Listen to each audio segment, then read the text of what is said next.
The world of Roshar that we're introduced to isn't perfect, whether it be the slavery of Bridgman or the social hierarchy based on eye color. It's not what you would call a fair life for everyone. On top of that, things don't look good when the Everstorm hits and the Fused begin returning, the so-called Voidbringers of legend.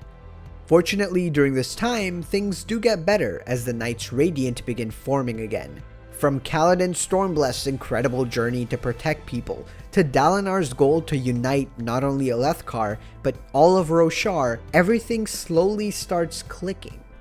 Soon enough, Urithiru becomes fully functional as well, as Navani bonds the sibling, and the humans of Roshar are beginning to feel ever more hopeful.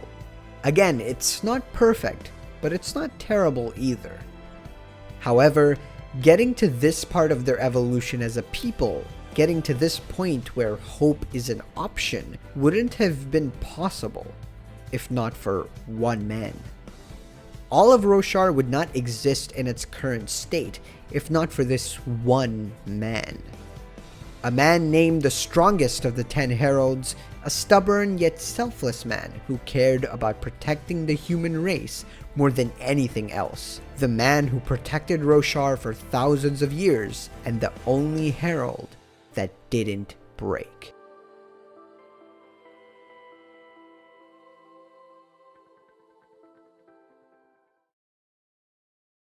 Some of the most fascinating characters in the Stormlight Archive are the ones that started it all, the ones we meet at the very beginning of the story, before even the prologue of the Way of Kings. Characters that are present all throughout the story, whether it be in interludes or Vorin beliefs and mythology. Of course, I'm talking about the Heralds of the Almighty. The way Sanderson has subverted this trope of epic heroes who protect mankind is honestly genius. When you think about everything these guys have been through, you really can't blame them for the decisions they make or their mental states. So let's talk about the Heralds just a little bit before I can get into Talonel himself. According to the Oath Pact formed by Ishar, the 10 Heralds of Roshar gave their lives to honor, to protect the humans from the fused singers of Odium. For thousands of years, they would be trapped on Braze or Damnation, where they would be tortured endlessly. We don't know what exactly went down there, but after hearing descriptions of fire and pain while also seeing the Heralds currently, we can tell it wasn't too pleasant. Of course, even as cognitive shadows who are immortal, these heralds were still human at their core, and one of them would break at some point. This would cause the Desolations, where the fused would return to Roshar, and the heralds would then have to train the humans to fight back. Once the Desolation was over, the heralds were expected to go back to Damnation voluntarily if they hadn't already died, in which case they would be sent there automatically. This is insane, and although people might hate the Heralds for what they did later on, it's honestly quite impressive and admirable that they endured. They bore thousands of years of agony over and over without a break. When they weren't being tortured, they were fighting, and that too with the thought that one of them had failed to stand strong.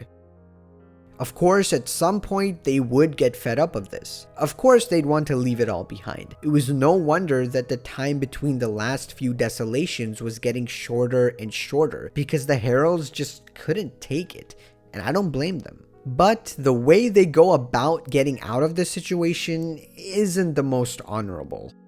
After one of the Desolations, 9 of the 10 Heralds decide to stay on Roshar, abandoning one man to the horrible fate in Braze. Talonel. Now, normally, I'd imagine that one person taking the torture of 10 would actually make it so that he would break quicker. But this absolute beast of a man did not stand down. Even more impressive, he stood longer alone than all of them had together.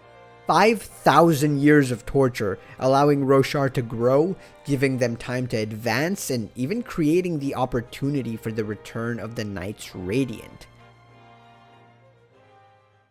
Before becoming a herald though, Talon was actually quite different from the rest. We don't know the exact details, but while the other heralds were kings, scholars, or had some sort of noble standing in society, he wasn't one of those. He even had dark eyes. However, he was undoubtedly the strongest fighter among them.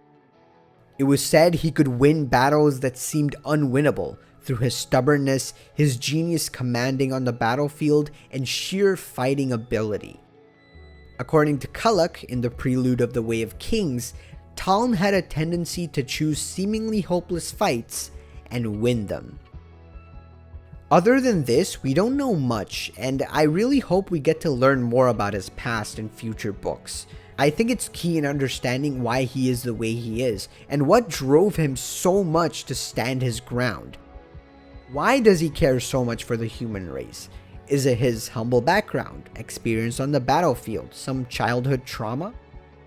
Taln is one of those characters that I absolutely, more than love, admire. Even among the Chosen 10, only one of them had the resolve to fight back and bear everyone's burden. What kind of a man is Talonel is a question probably a lot of us want to know the answer to. In my opinion, even more than Dalinar or Kaladin, Taln is the perfect example of the word epic, and he embodies the soul of Roshar the best. The soul of Roshar being, of course, honor.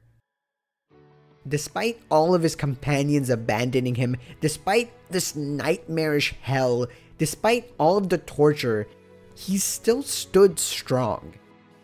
And after Sanderson confirmed it recently, we know that him returning back to Roshar was not his fault. If it were up to him, he would have stayed even longer, because Talonel didn't break. My favorite moment with Taln is when he meets Shalash, one of the other heralds, after he comes back. Shalash wants him to hate her and all the others because of what they did to him, what they subjected him to. However, when finding out about this, Taln is actually happy. He's happy for what they did because it gave humanity time to grow. That is so epic, and that's why I love this character so much. Instead of blaming his brothers and sisters in arms for essentially betraying honor and leaving him all on his own, he praises them because it was for the better of mankind. That one moment made me realize that the one who protected Roshar, the one who cared for Roshar, perhaps as much as Honor himself, was this soldier right here. Not a king, not a scholar, not a Light Eyes. A common warrior with the resolve of a mountain. Although right now in the story he's not completely in his senses, I think he's going to be one of the few heralds that will actually fight with us at the very end. I don't know how, maybe through something Dalinar does with the Oath Pact, but I genuinely believe that Talonel will return to his former self. He's going to be key in the final battle for Roshar, and it would also be quite poetic. To me, it perfectly fits his character if, till the end of his days, the Bearer of Agonies fights for Roshar.